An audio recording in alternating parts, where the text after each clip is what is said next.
In this session, I'm going to cover the drivers of change in the financial services sector that are encouraging the move to the cloud, what the key cloud models are, where the challenges lie in relation to adopting cloud in the financial services context, how the regulatory framework addresses cloud, and some key issues to consider when negotiating cloud contracts. And I'll be looking at this from the perspective of the financial institution being the customer under the arrangement. Just a word on contract structure for cloud arrangements.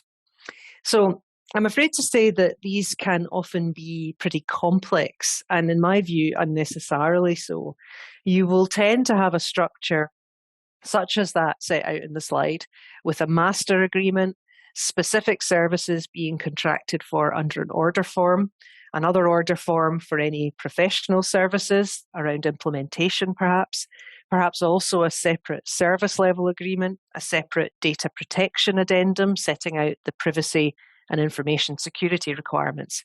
And all of this can feel very cumbersome and leave the financial institution and its legal advisors trying to piece together the jigsaw of the contract, making sure that there are not any inconsistencies.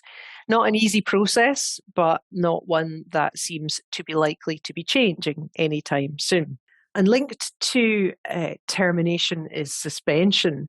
Often cloud contracts will contain provisions allowing the service provider to suspend access to the application, usually for triggers that overlap with the termination rights.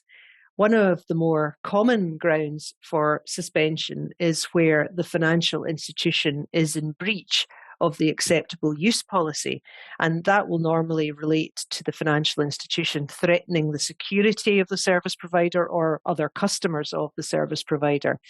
Suspension rights are likely to be a requirement of the service provider, but it is possible to negotiate opportunities to remedy, requirements on the service provider to consider reasonable alternatives to suspension, and also things like commitment to reinstate the service immediately on resolution of the issue.